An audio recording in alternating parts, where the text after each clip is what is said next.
It's time to break down some football. We got to get our mind right. Touchdown, win. From the perspective of guys who played in the NFL. Caught, touchdown! And a guy who had one really great sack in high school. Oh, you're so weak.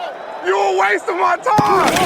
Greg Camarillo and Marcus McNeill are the pros, and Skraby is the Joe. Let's go. Let's go. Let's go. Two Pros and a Joe starts right now. Guys, I definitely don't think we should start with what we just talked about off air, because I think I may never have a job ever again if that's the case. So I'm going to try not to do that. We're not going to bring that up ever again, but I'm excited to be here. Two Pros and a Joe, episode 11, January 19th, 2021 at 8:13 right now. And we have a special guest today. He's actually not even a guest. He is a member of the show, and we'll get to him in 1 second. Just want to remind everyone we're on Spotify and Apple Podcasts. Just search Two Pros and a Joe, or go to any of our social media platforms to find it, at Catch Camarillo, at Marcus McNeill 73, at Matt Skraby, and at Two Pros and a Joe on Twitter. We just want to talk football, get both perspectives, and have fun doing it. Greg Camarillo is our first pro, 8 years in the NFL with the Chargers, Dolphins, Saints, and Vikings. Marcus McNeill, 6 years with the Chargers at left tackle, protecting Phillip Rivers' blindside. Me, I had one sack in high school. One very, very great sack in high school. Great sack. Yes. And we are going to bring in, and I'm proud to announce that my guy, Thomas Andrews, is the producer of Two Pros and a Joe. Welcome to the show, Thomas. How are you doing tonight? Thomas. Thanks, guys. Just excited to be here. It's great to see your guys' faces live instead of just editing it and making it all look good on the video. Yeah, Thomas has been helping us with the video. So if you go to any of our Instagram at Two Pros and a Joe, or Twitter or Facebook, he's the guy who's putting those videos together. So you can thank him for those cool videos of Javon Wims trying to catch the ball while Greg was explaining it. Great stuff. That Wims. Way to go, Tom. Yeah. And last thing before we get into our football content, I asked Thomas, since we'll have something cool about us, I asked Thomas for his cool thing, and he said that he led the San Pasqual High School football team in stickers on his helmet his senior year, and then he added, some say he is the Joe Thomas of San Pasqual High School. So let's give it up for Joe Thomas. Okay, Thank you, Joe. Thomas, I like it. We got two pros and two Joes. When we say some say that, we got to find out now, is it your mom saying that, or is it like a football coach? Just some. Some. Oh, so definitely his mom. Definitely his mom. Unknown, you know? Yes. Either way, man. Either way. Yeah, either way. What kind of stickers did they have on the helmet? So we were Eagles, so, like, you got talons for different, you know, like, I played offensive line, obviously, so, like, scoring drives, pancakes, all that good blocks, consecutive extra points made, field goals, stuff like that. If you're on, I got a couple like big hits on, like, peel backs, and you get, like, little axes. Look at him dropping peel backs, crack blocks. You played in the heyday. Back in the day when concussions were cool. We ran the triple option, so it's a lot of running and blocking. It is a lot. And San Pasqual, I've said this to Thomas ever since I've known him. I've known Thomas for like 3 years now. And San Pasqual has these stupid jackets that they wear out to the field every single time. And look at his face. You can just see it in his face. He's so mad at me for saying they're stupid, because every San Pasqualian loves those jackets. I love the fact that we have a battle of two haters going on this right now. And it's crazy. It's like I cannot have a guest hater hate more than me, so let me step up my hate. This is O-line versus D-line. Battle of the trenches for Jones right now. That's what's going on. Fucking light it up. Yeah, you're the guy who probably let that guy die when I sacked him. So that's exactly what happened. That was you, Thomas. That was his one sack on you, Thomas. Take that. And then Skraby's got 4 years on me too in the age, so he was already graduating high school before I was there. Oh, we're going with the age jokes now. Okay. All right. All right. This is fun. This is fun. Thank you, Thomas. I love Thomas. He's one of my good friends. Though one thing we did lose my senior year in the quarterfinals to Tony Jefferson at Eastlake High School. The guy destroyed us, playing strong safety and running back, and he was running the wing T there too as a running back. Dude was insane as a sophomore. And we saw Kenny Stills the next year when I was helping coaching at LCC. So two big studs come through San Diego. Yes, actually, that is pretty cool. Tony Jefferson and Kenny Stills, both very accomplished professionals. Everybody knows who those guys are. So that's what Thomas is going to be bringing to the podcast. He's gonna be here, going forward. So everybody get used to Thomas. He's not going anywhere. But let's get started into our topics for the day. We're going to try something a little bit new. We're going to talk about all of our topics, and then at the end we're going to make big decisions. We're just trying different things out on the podcast, see what we feel best with, see what people like, all that good stuff. So we're going to be talking about the games over the weekend, whether or not Drew Brees is retiring. We're going to talk about our championship games that we have coming up, the coaching changes around football, and the terrible, serious problem with diversity. We'll get into that.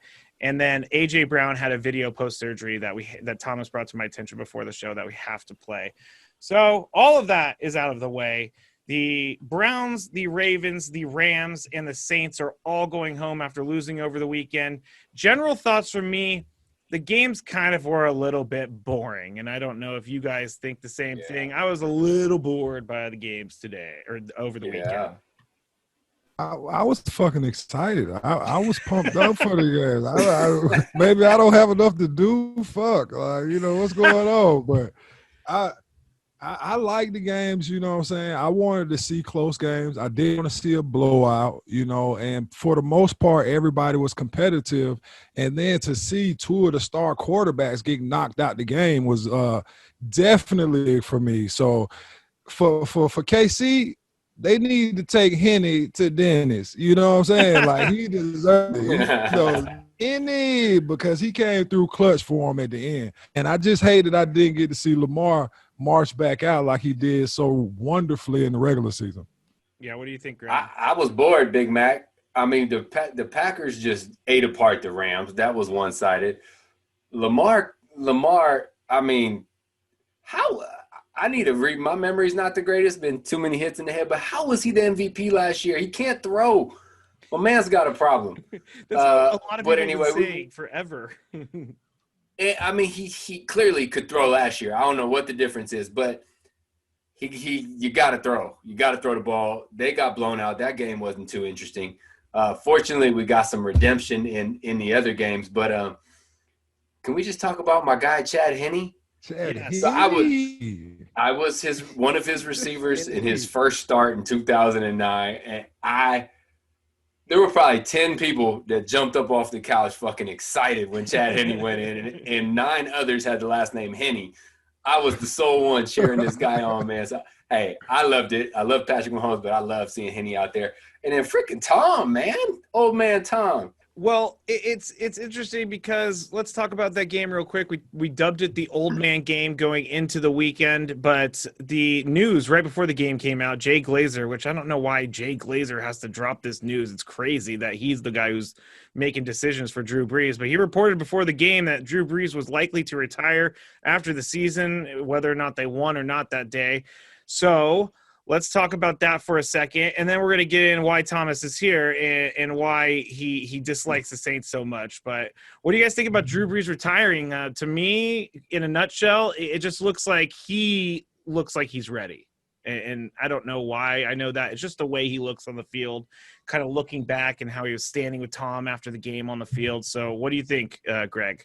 Yeah, Jay Glazer reported it, and up to this point in the season, I didn't think that he was retiring at all. I would have said 100% he's coming back. And then what confirmed the report? The tears. When a man is tearful after a game, there's some extra emotion. Drew Brees has been through a lot of games. He's lost playoff games. He's won them. There aren't tears if he's just losing a playoff game because his team sucked that day. Not forever. Yeah, definitely not Drew Brees either. He's not going to. I have my Saints shirt on, so I can't hate on him too much. But a guy like Drew Brees doesn't get emotional just because the game didn't go his way. He got emotional because he knows that might be the end. So seeing that, I think he has already made the decision that was his last game. I'm right along to kind of watching him walk off the field, give those looks into the stands, those kisses and those farewell, kind of handoffs that he was giving back to the locker room, and to see him kind of reminiscing with Tom Brady on the field afterwards with the kids. It's like, let me just soak this in because this can be the last time. And him already talking about retirement and he's spoken with guys he's known played in the past and how they deal with retirement. I feel like he's just preparing himself for retirement, and the way they lost, just make it that much easier to go out. I would hate to go out in a Super Bowl game where I didn't come out on top, or even the NFC Championship game that didn't come out on top. That might make it a little bit harder, but to go out the way they did, I think he can hang his hat on a great career. Definitely can. Did those little Breeze kids even realize what just happened to them? They were out there. I mean, their dad is one of the GOATs, but they have the GOAT just throwing the ball around on the field. Are you kidding me? No, they have no idea. And I that's funny you thought that, because I thought the same thing. I was like, that kid just caught a touchdown from Tom Brady. Well, the best is at the end, Tom, where the daughter is picking on the other son, and Tom goes, "Hey, be nice to your sister." And then the brother's like, "Why?" Yeah, they were like wrestling on the field. The daughter was just like crushing the brother. Yeah, she's like, "Hey," he's like, "Be nice to your sister." And the kid kind of looks at her like, "No." Well, Thomas, the Saints go home, and it looks like our big decision for the Saints today will be what do the Saints do going forward at quarterback, but we'll get into that at the end. But Thomas, I put this on Twitter at Matt Skraby, and I said, haters going to hate at Odd Thomas 71 is where you can reach Thomas, because he texted me on Sunday. He said, Saints are frauds. Glad the Saints wore all black for Drew Brees' funeral. Laughing emoji face.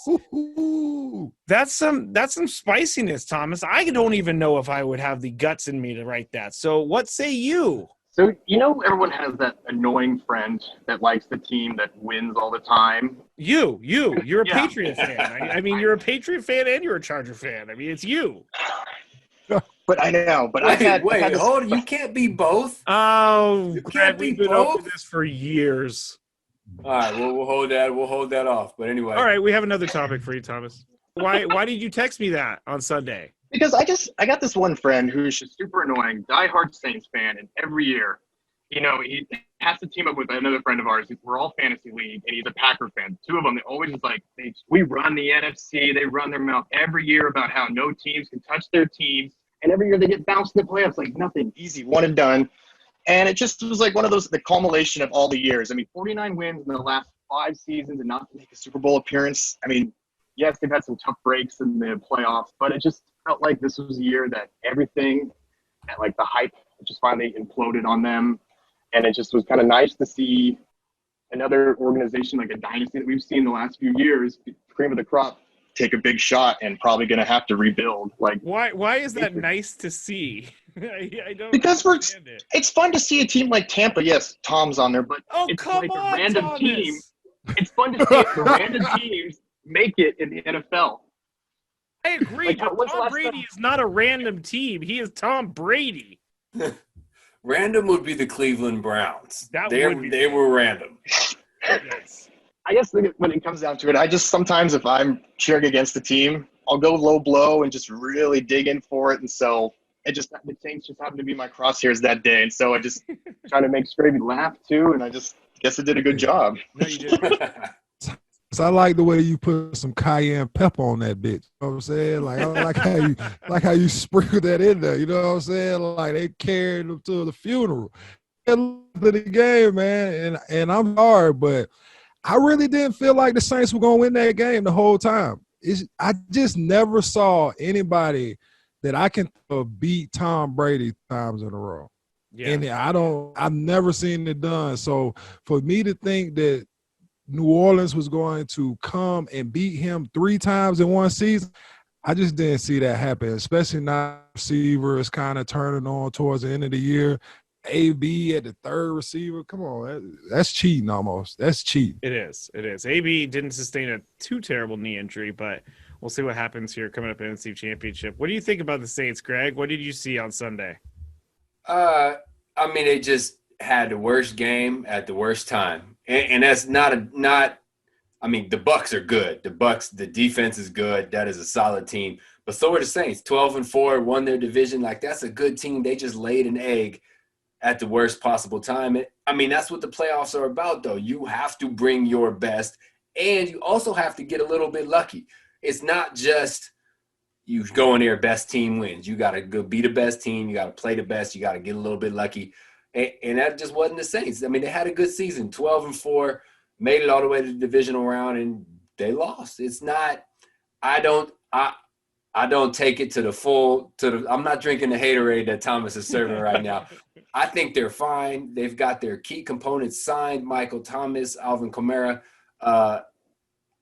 I personally think Drew might even come back, and I know that goes against what I said a minute ago, but they don't need him for a full season. Let Taysom Hill take some of the load. Let Drew take some of the load. Everything's right there. Come back and make another run at it.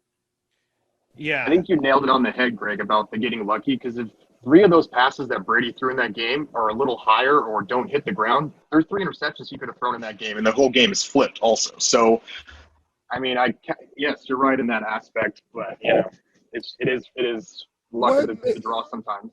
What the hell happened to Taysom Hill? What happened? Why was he hurt? I didn't see that. He had a concussion the week before, like going into the playoffs, and then it was a knee injury, they said, going into that week. How many of y'all predicted Jameis Crab Legs Winston hopping in there and throwing a touchdown? No one. Bro, he looked good. He looked good. Like, I don't know. Like, he threw one surprise pass. Don't tell me fucking look good.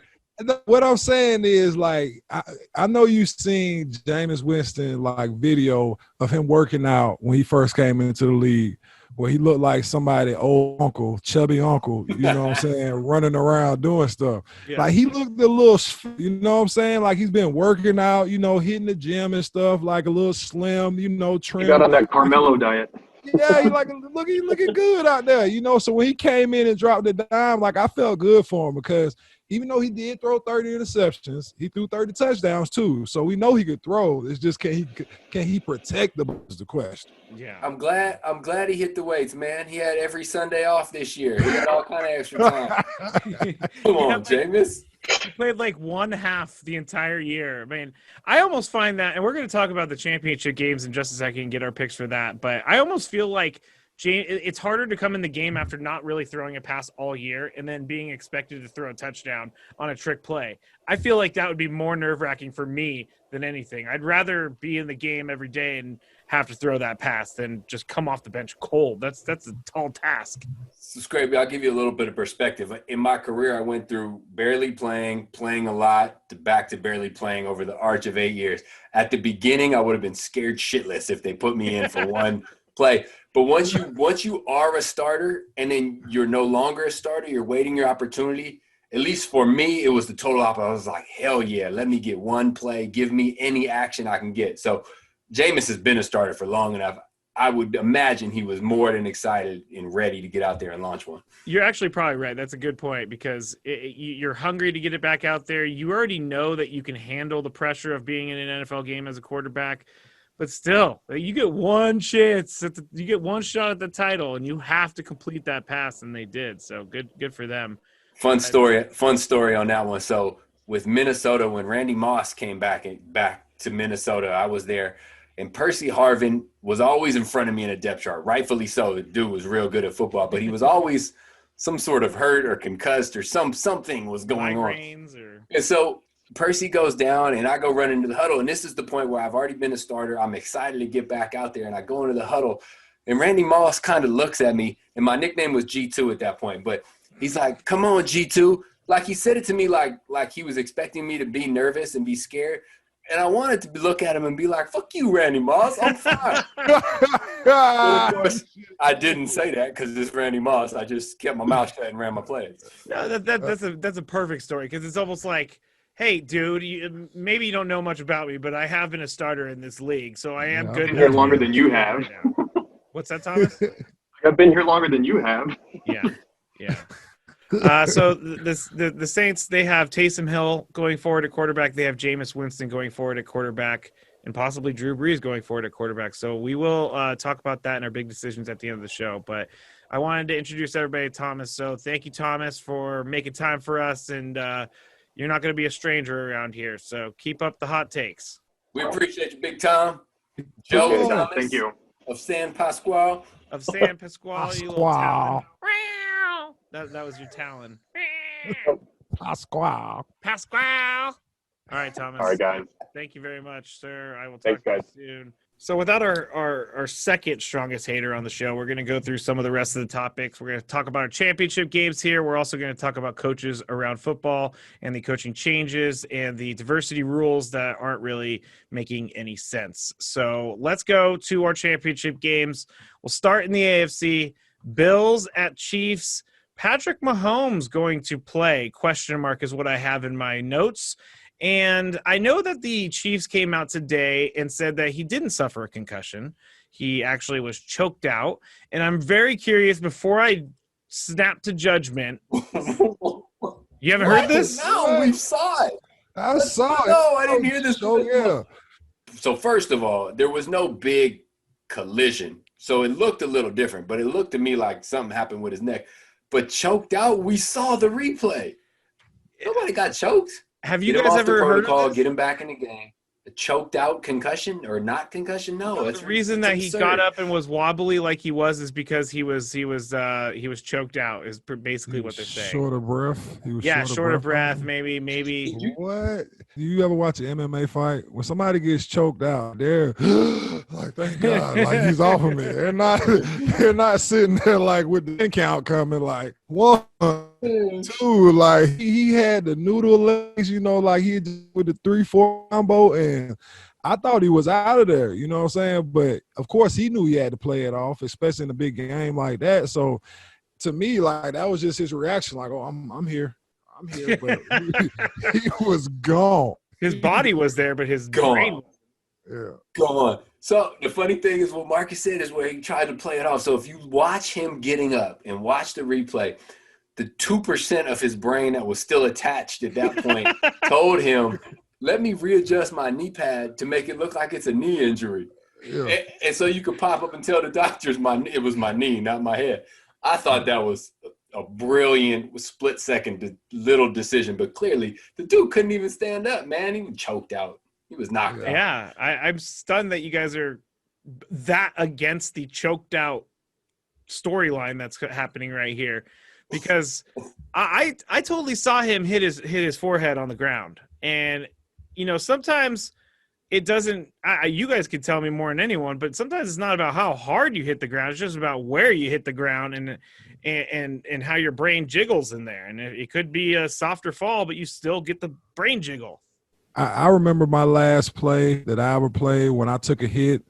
It was my favorite play. I do that play every time. I get to pull out, get on the edge, run as fast as I want to, and then just lay into a linebacker. And it wasn't how hard they hit me. It was just like where I got hit at, that like just went from, the top of my neck, all the way through my legs and arms, and I couldn't feel anything, for a while. So yeah, like it's sensitive, and it's not always like how hard the hit is. Sometimes it's just the way you land, and it was as awkward as it can go because, like you said, you saw how he had his neck wrapped up at the same time too. So I just think it was just terrible. But being Chiefs, you don't want your starting quarterback going to the AFC Championship game. I'm sorry, that's what it is.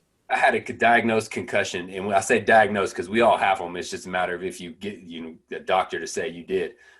And I was trying to get cleared. I said I had it, went to see the doctor, was trying to get cleared to come back in. We did a head scan, and he's like, your headaches are from a sinus infection. And I was like, well, shit, I'm good. Which, knowing damn well, it was not a sinus infection that hit me in the head. But that's all I needed to hear to tell me I was good to go. I'm guessing that's what Patrick's like, I just got choked out. My brain's fine. Let's roll. And to be honest with you, we want to see him out there. I don't want him to smash his brain, but we want to see Patrick Mahomes out there. We do, because Patrick Mahomes against Josh Allen is going to be pretty sweet if they can play up to what they've been playing for all year. But don't you want to see your guy Chad Henne get to start in the AFC Championship? No. Why? I love him. Because no, we want to see Patrick Mahomes. Hey man, Henne did everything he needed to do. He came in there and was the hero, 3rd and long, runs for almost a first, 4th and 1, throws for a first. Henne, your story is written. We know, everybody knows what Chad Henne is about. Let's close that chapter and reopen the Mahomes. You're probably right. It's I'm the guy who stays too long at the party, and that's what I'm trying to get Chad Henne to do. So Lights are on, Skraby. The music's off. The music's off. I'm still chatting like, hey, guys, you want to watch TV? No. So that's going to come up on, I believe both games are on Sunday, right? Both championship games. So Patrick Mahomes against Josh Allen. Now, the Bills, I would say, against the Ravens, they didn't play that great. I think that the offense struggled because they couldn't run the ball, and Josh Allen didn't play up to his potential that we have been seeing him play at. But the game's really a 10-3 game until Lamar Jackson throws that pick six, the 102-yard pick six. So I don't know, Marcus, what are you thinking about this game? You think that the Bills are going to get back on track? You think the Chiefs are going to shut them down? I have no idea where to go in this thing. I know we're on Lamar, and I know that we said that it was a tough game for him playing the cold, but that wind was humping up there. That win was humping. Like, one of the best kickers in the league missed 2 field goals. So you know that the wind had to be going. And some of those throws, you could tell when that air got up under the ball, it just either carried or some to where it was a couple of guys who were wide open on both teams. They were running down the field. They could have probably dropped another 6 or 7 points out there if the wind wasn't up so high. But coming into this game, I just don't feel beating KC. But I do want to shout out number 70 from the Buffalo Bills, because he's rocking. Deion Dawkins is rocking that Sam Trey quite nice with the sweet feet. He got nice hands. I'm sitting there checking him out. I'm like, look at Sam Trey out there. Sam Trey said I'm loving that shit. Like Trick Daddy said down there in Miami. What do you I can honestly say I've never watched a game and been excited about an offensive lineman, Big Mac. So I'm glad you're bringing that to the podcast. Yes, please. We all need to get excited about the offensive linemen. Bro, we are low-key the looked-over squad on the team. Hands down. We don't score. I keep on saying this all the time you see us is a fucking or offsides. And then we have this bewildered, dumb look on our face like, who me? Who me? You know what I'm saying? And I actually got a class. I actually got a class for all my left tackles and offensive linemen who were jumping off sides. Because I used to jump off sides sometimes, but it's about the playoff, right? Like, you play it off, right? So when you're jumping, you just got to roll with it. So, like, if I jump inside, I'm like, oh, what you say, Phil? You know what I'm saying?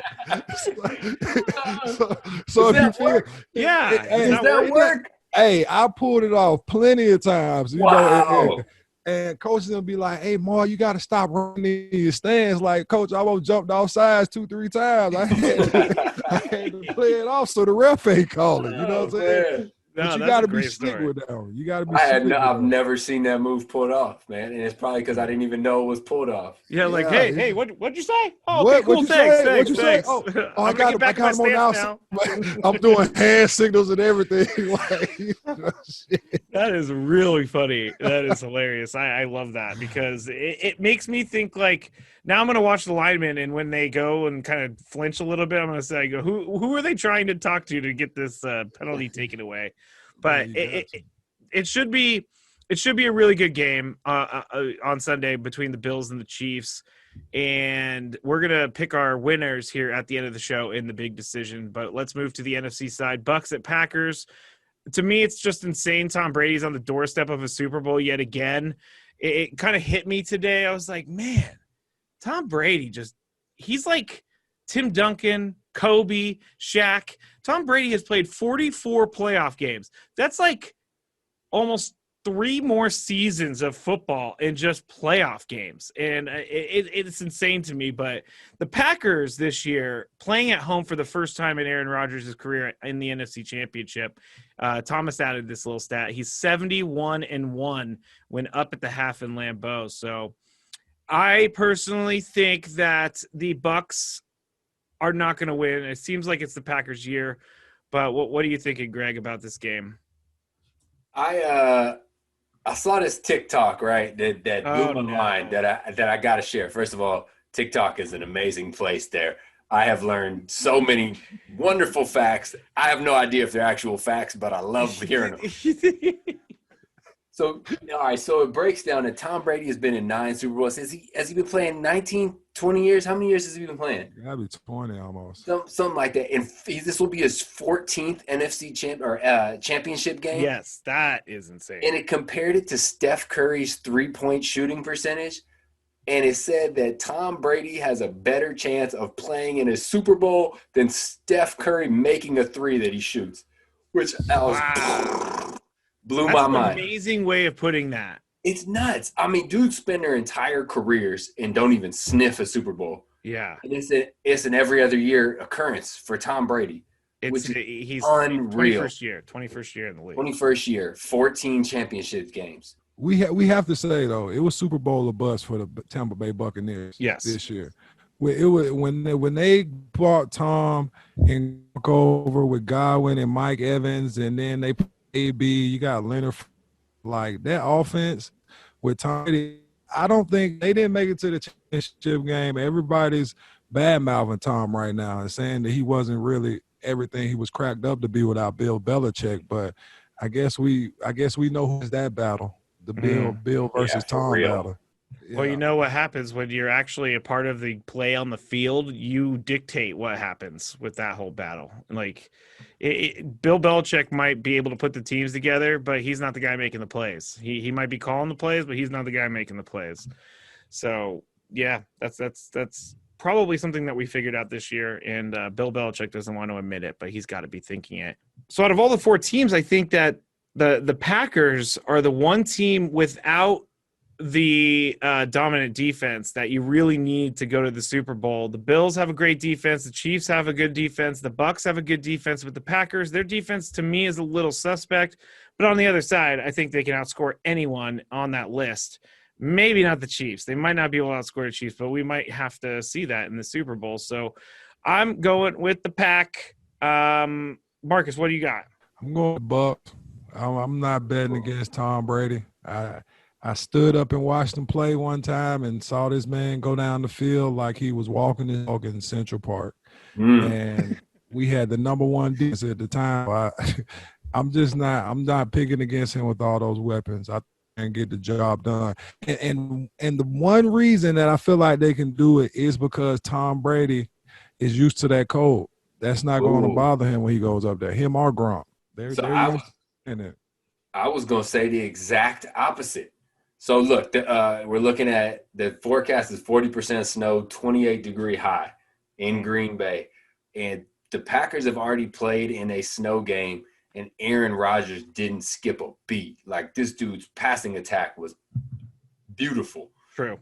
Devontae Adams, no problem catching a ball in the snow, which is not necessarily easy to do. Tampa Bay has not been in that. They've not played in that. It's hard to go from Florida weather to cold weather. And Big Mac, you're right. It's not a problem for Brady. He's done it a million times. But the other dudes catching the ball, maybe they're soft like Big Mac and need to wear long sleeves in the cold. We'll never know. Get off me, Greg. Get off me. But honestly, I think that's a huge advantage for the Packers. Huge what about advantage. AB coming from Pittsburgh? That ain't no warm place either now. So he still got two weapons out there, so I think he still does it. Tom Brady's going to have the ball in his hand more times. He goes out on top. And I love, to be honest, I watch Slickfoot Aaron Rodgers because he runs the action better than almost any quarterback. His feet are so quick, and I don't people notice that. And it makes it so tough on defenses to know whether or not he's handing the ball off because he's all the way over to the running back compared to a lot of quarterbacks who are really reaching out to kind of sell that. And Aaron kind of has it right here in his pocket. So you don't really know if he's done handed it off or he's tucking it and rolling out to deliver a strike like he does. I love his footwork. I love to watch him run that play action and watch that pocket because he's better than, to me, a Lamar Jackson, Baker Mayfield, a lot of the backs that you talk about being more athletic. Big Mac, how much does that play action game help linemen? How much easier does that make your job? You know what? It helps everybody except for one person, probably. Everybody else is just kind of running off to one side, selling the run first. It's pretty much easy to just sell the run and then stop on everybody. But a lot of times on that play action, that backside tackle ends up having to hold his man down a lot longer because, he is rolling out that way. So to me, and a lot of the plays when we had, that's when, all right, Phillips like, all right, I might need some time here. So that's the one play where I know, like, all right, well, I might fake this play action just to keep away from you, but buckle now up. You got to dance for 5-6 seconds to make Put sure. Put big boy shoes on. So everybody else is like, yeah. And Marcus is like, fuck. Especially like Indy. I got Dwight on there. So I'm like, oh my God, come on. Hey, Sproles, where you at? Yes, Sprolesy's going to take on Dwight Freeney. I just need a little chip on the way out or something. Like, don't leave me hanging. No, that's really funny. I love that. That's great. That's great. The nuances in the game, I'm just learning so much from this podcast. And now I'm hoping that people listening are feeling the same way, where they look at the field and they look at it a little bit different.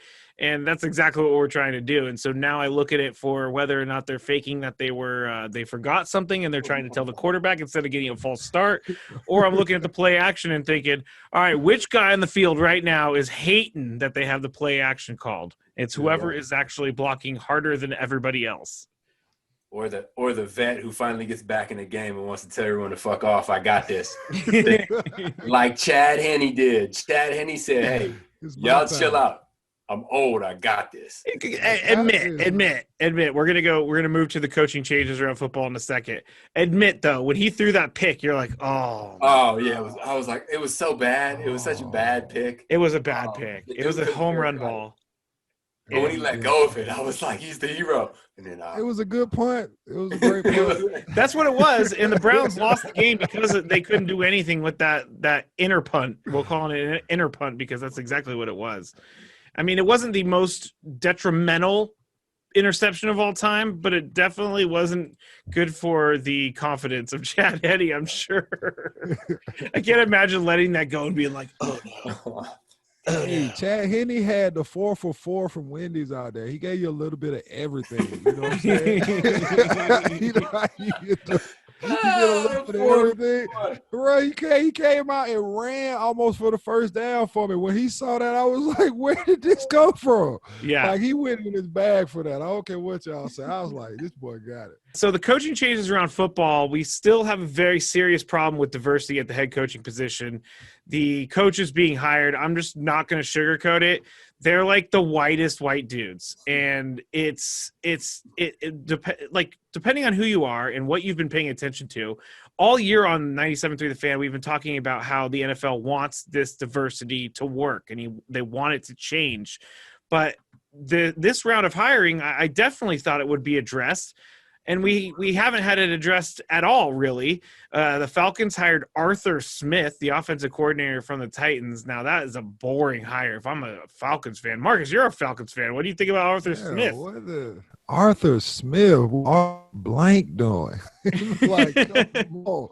Like, I just don't understand some of those, hires. And you're right. Like, it is some of the whitest that you will see out. I'm telling you. These coaches roll in cliques. They have people that they know.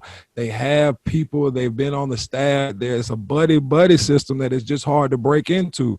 So it's one thing to include the diversity and inclusion. How do you break past that system where, I have the OC that I'm bringing over the head coach, and I want my boy from over here to come in. Like that's just the way the game is played right now. And until they figure out to fix that, I don't know how long it's going to take these diversity rules that they're putting in place to actually catch effect or actually have some sort of difference that they're making on the game. Yeah, we're going to talk about the diversity rules that applied to one of these hires in a second. But just, Greg, what are your overall thoughts on this whole thing? Yeah, man, I just think it's bullshit, and there's no sugarcoating it.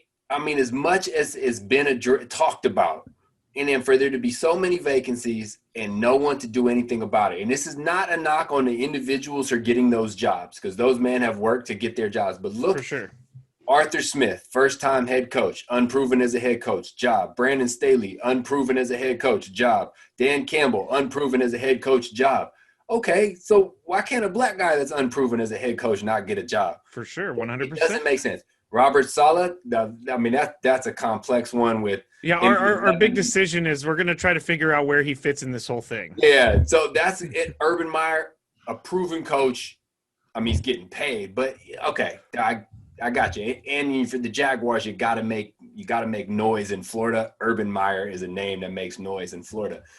And then the rule that the team that hires the minority candidate, the coach of color, doesn't get the draft pick, but the team that lost the coach of color gets the draft pick. I don't see – I mean, I'm glad they're trying to do something, but I don't see they were trying to create an incentive.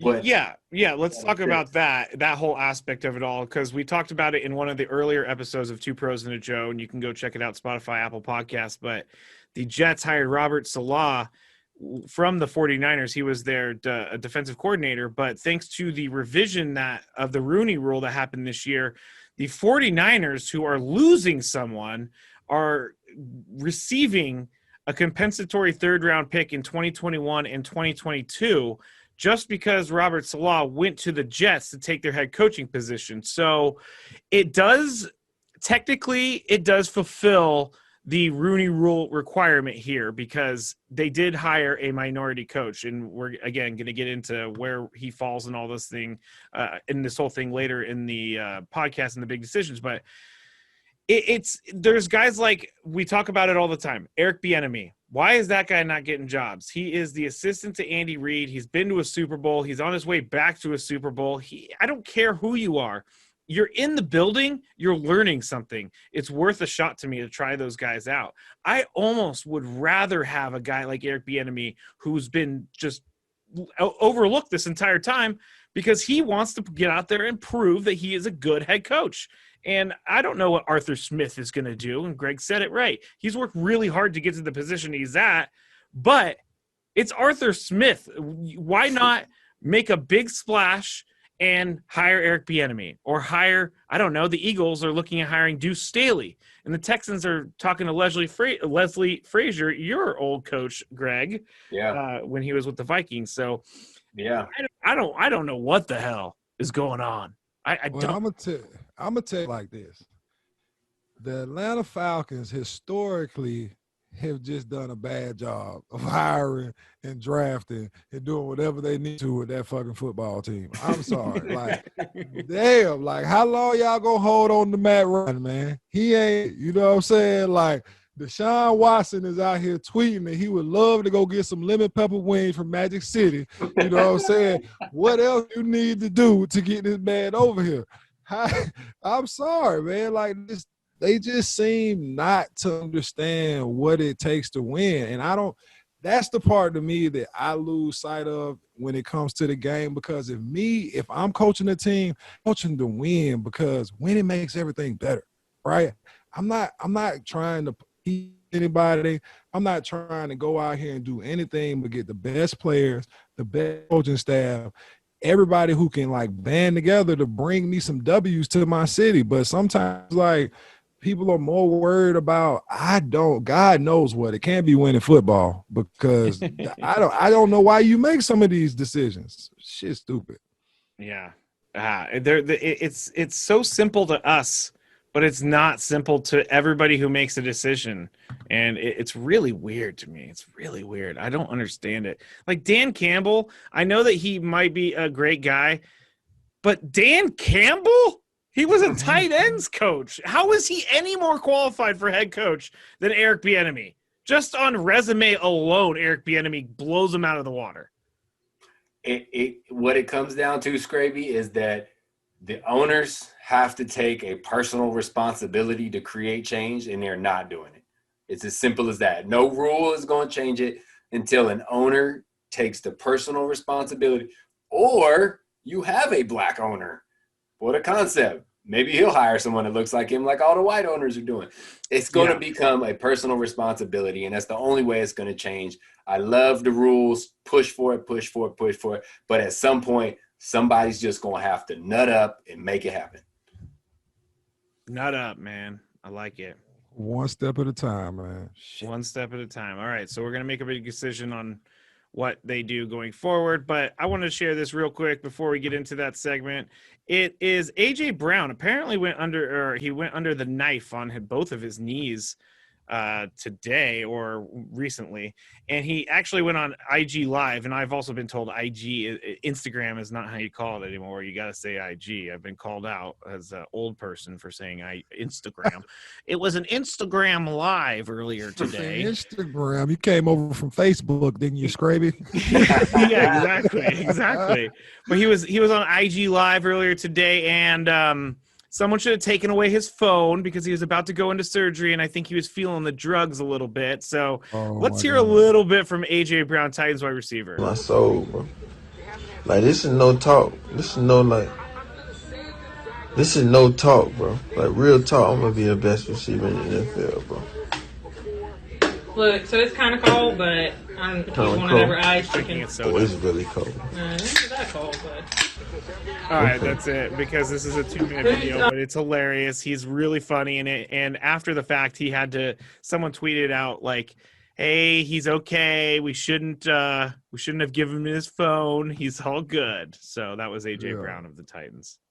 Oh man, yeah, he had feeling great after that. You know what I'm saying? I'm not gonna lie, I've had 7 surgeries. And like first you like, all right, let me just wake up. You wake up, you fit, man. You are in La La Land. You know what I'm saying? And that's how he sounded right there. He sounded like he was in La La Land. You know. I once woke up from a surgery and I was you try to like get your wits about you, even though you know they're not there. And so I would try to talk to the nurse, and I would say, "What's your name?" And it got to a point, I thought I was just introducing myself. She said the same name it was the last 7 times you asked. You're just in La La Land, man. You don't know what's going on. But no, it's true. It's true. I got my tricep. I tore my tricep, so I had to get surgery, and I woke up and I was trying to get out of my bed, and they're like, "Oh my God, no, sit down!" And I'm like, "No, I want to get up," and I'm trying, but my arm's in a cast and I can't do it. It's just like brutal, and the whole rest of the day I'm just dead on the couch, like just dead. But anyway, good stories from us. Man, I'm telling you, hey. I think the best part is trying to stay when they're trying to put you under. I'm sorry. When they tell you to count down from 10, what's the furthest you ever got? Like 8.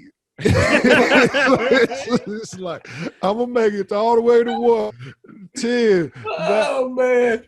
And then you wake up, would you like some Sprite and some crackers? He's like, what? I mean, I don't think anyone's ever made it to 1. There is 0. I made it to like 6 or 7 once and started to get nervous. I was like, oh yeah. That is scary about the whole, like I've read a lot of stories about people who go under the knife and then they're awake, but they can't move. Like creepy. That's a different podcast. Scary movie. That's a different podcast. All right, it's time. It's time for 2 pros and a Joe to make some big decisions. Back to the big decisions. We talked about all of these heading up to this moment right here. So we're going to start with, what do the Saints do at quarterback going forward? They have Jameis Winston. They have Taysom Hill. They have Drew Brees. Let's go with Marcus first. What are the Saints doing? I'm going to let Drew Brees ride off into a wonderful retirement. I'm going to keep Taysom Hill as my extraordinary back/quarterback that I can have whenever I need him. And I'm going to start Jameis Winston as starter coming into New Orleans and kind of build some momentum with a young quarterback. That's what I'm doing. Greg, you have a physical reaction to that? I think the decisions that the Atlanta Falcons make that are bad is just a Georgia thing in general. Big Mac over here starting. Oh my goodness. Jameis Winston. Hey man, so I want Drew Brees to give it one more run, but I'm looking at this salary cap situation, and the Saints are grossly over the salary cap. Mm-hmm.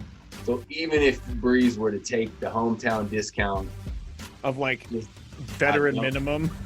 I mean, he wouldn't do that, but I was thinking like 20. I don't see how they can keep the talent around him and pay him. And to encourage someone to not retire, you got to encourage them with more talent, not less talent. Good point. I think we're about to enter the Taysom Hill era, and we are going to get a real test of Sean Payton's coaching ability. That is also a good point. We haven't really talked about Sean Payton, but yeah, he's going to get paid his cheese, as Tony Gwynn Jr. would say. He's going to make his cheese this coming year with Drew Brees. It told me everything. When it was caught on the sideline, Drew was talking to Jameis Winston. It looked like he said, "This is your team now." So I'm just going to go off of that, and I'm going to say Jameis Winston is going to be the starter. Taysom Hill is going to be the Swiss Army knife. And Drew Brees, if he wants to come back and it works out with contract, let the guy come back. I mean, he definitely deserves that. But he looked like I almost thought, like, what if they put Jameis Winston in at quarterback and just see what he can do? But you can't do that to Drew Brees in his last game of his career. You can't pull him from the game. So it's very Jameis is the starting man. Jameis won't be the starting quarterback. It can't happen. That's why they bought. That's why they bought him. That's why they bought him. They bought him to be a starting back. No, I'm telling you. Listen to me. I can't wait until we find out. Why wouldn't he start over Taysom Hill when Drew was hurt? Because Taysom Hill more dynamic. You were trying to throw him off. You weren't trying to give him something that they could see or have possibly seen already. We've seen Jameis Winston for the past 2 years. Like, we know what he's going to do. Like, exactly. He's going to throw picks. Yeah, but now Jameis Winston's gotten a year up under Drew Brees. He has, you know what I'm saying, somebody groomed him to be a great quarterback. He is a championship winning quarterback at Florida State now, and he could throw the ball down there, and he's known to believe in his arm. So if anybody can give him some confidence, any confidence that's solid, it would be Drew Brees, and watching him prepare. I think this is the first podcast where Big Mac has not convinced me to change my opinion on something yet. Still got a couple minutes, though, so let's hold on tight. Yeah. So we figured out what we're going to do with the Saints quarterback situation now. Who's going to the Super Bowl? Mine's pretty easy. I'm thinking it's going to be – I mean, did we already pick this? I don't think I actually picked teams, but I'm going to say Packers and Bills are going to the Super Bowl. I feel like the Bills have some good karma stored up. I love the Josh Allen story, even though I think he's kind of annoying. But I really like what the Bills are doing. And I know that the Chiefs are great, but Patrick Mahomes, who knows if he's actually going to play? And so right now I'm going to err on the side of caution and go Packers-Chiefs. What do you think? Or Packers-Bills. What do you think, Greg? I think we are going to get a State Farm Super Bowl. And I say that if you've been watching commercials, you know that is Aaron Rodgers and Patrick Mahomes. And I mean, if you're a football fan, how could you not cheer for that? And the other interesting thing is there has never been a home team playing in their own stadium in the Super Bowl. I don't think we're breaking that trend. Tom and the Bucks will not be playing at Tom and the Bucks Stadium for the Super Bowl. I want to see Patrick versus Aaron. Yeah, that would be a great game. That would be amazing. The NFL wants that too. What do you think, Marcus? Who's going to play in the Super Bowl? Those are great commercials, guys. And I love the State Farm commercials. They're great every time they come on. But guess what? I'm taking Tom and I'm taking KC. And Skraby, I'm actually disappointed. I had to pull the notebook out right here because I remember just 2 podcasts ago you were talking about how you wanted to watch Josh Allen make it to the NFC Championship game and blow it. And now you said this is what you wanted to see. You're right. I did call that. And it's not coming to fruition. And now all of a sudden you have him coming with the W. The hater comes out, man. Wow. Trying to hide the hater. Flop on me. Wow. I didn't even think about that. Marcus pulled out receipts too. He said, "When did you jump on the Josh Allen bandwagon?" You're right. I am trying to figure out a way to get out of this, but I'm not going to be able to. I just keep saying Josh Allen, you're right. I have to say Packers Chiefs. I do. I have to because you're right. I do feel like I did say that a couple weeks ago, and I can't keep flip-flopping. So I will say Packers Chiefs. I mean, whatever. Yeah. Whatever. It wasn't you. I wasn't after you today, Greg. I was after Skraby. Good. I feel relieved. So did all of us get to answer that question of who's going to the Super Bowl? Yep. All right. Now, let's get into our Robert Saleh big decision, and we're going to be delicate. We just want to know, we want to define what race Robert Saleh is, because he's a Muslim American. He's Lebanese, I believe Greg said before the show. Technically, they are fulfilling that Rooney Rule requirement. So for me here, I believe that Robert Saleh does qualify, I guess, as a minority. I shouldn't say I guess. He is a minority because the NFL went ahead and gave him the 2 picks. So I'm going to, as you can tell, I'm dancing around this very light. And I just want to stop talking. Please someone stop me. We got a podcast with a white guy, a Mexi Jew, and a black guy. We're going to be all right. Okay, good. I'm just going to stop talking and let you guys take it. What do you guys think about Robert Saleh? So this thing is super interesting to me because a Middle Eastern man where Lebanon can identify as white, but ultimately it's up to that person. But to me, it absolutely qualifies because it's bringing in different people to the job. There's not other. I think Lebanese people are considered Middle Eastern. I should watch that one too. But anyway, there aren't other Lebanese coaches. There aren't other Muslim coaches that I know of. So you're bringing in diversity, and that's the whole point. Yes, they need more black coaches as well, but we're celebrating diversity. I'm appreciative of them going outside of the box. So I am 100% cool with the Rooney Rule counting right here. What do you think, Marcus? I checked that skin complexion, and the way he walked looks different to me.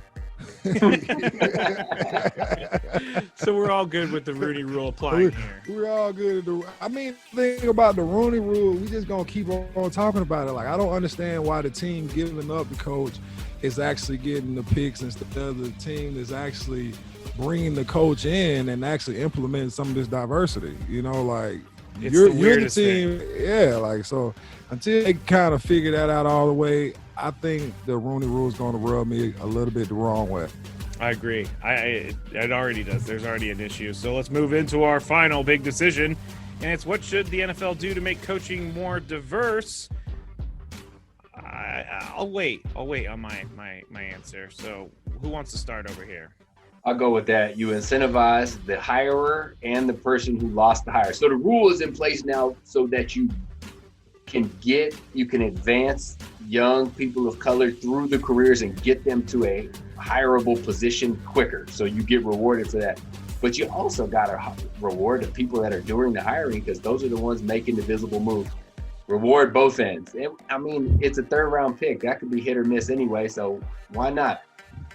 Yeah. Real question is, will Bill Belichick find a loophole in this rule and get himself some more picks? That's the real question. Probably somehow he's going to be able to find his way. He's going to pull up his ancestry DNA. I'm 1%. Yeah. Israeli. I should get a pick. Call it Rooney-gate. You know? Yeah, Rooney-gate. That would be hilarious. And he's like, hey guys, I just put 23andMe together and here's my breakdown. And so I get 2 3rd-round picks. Thank you. What do you think, Marcus, about making things more diverse, and how do they actually accomplish it?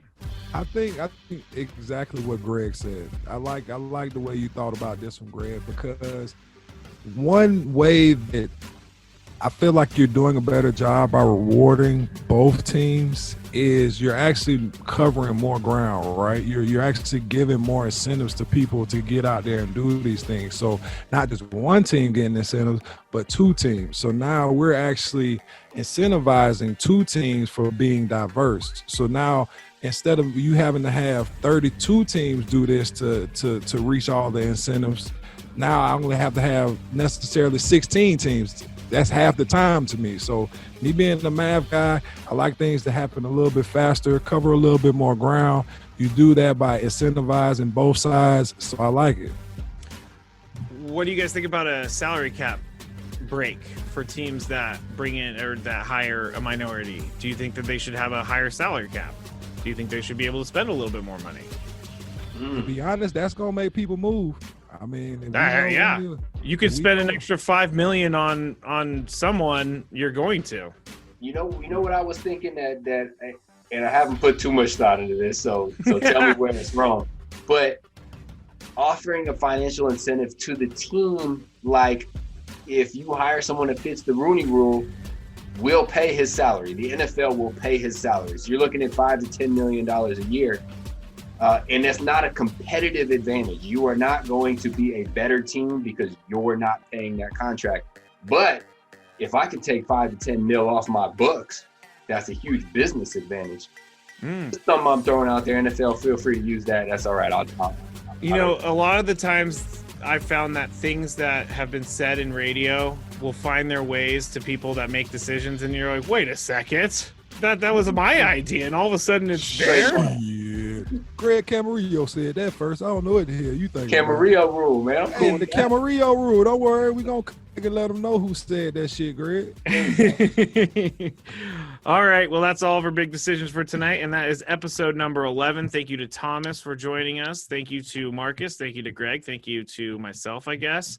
And please follow us on Twitter and Instagram and Facebook at 2 Pros and a Joe, Spotify, Apple Podcasts. Thank you to our big voice guy, Mike Hansen. And thank you to everyone who's been listening and giving us feedback. We appreciate the feedback. We want the feedback. We need the feedback. I mean, I don't know why I turned into Donald Trump, even though he's leaving office next. He's leaving office tomorrow. No wonder you were scared about that diversity conversation. Oh man! So next week we're gonna get the truth comes out. Yeah. Next week we're gonna get to talk about who is gonna be playing in the Super Bowl and whatever other antics we come up with. And that is it for tonight. Thank you to everyone. And we'll talk to you next week on 2 Pros and a Joe.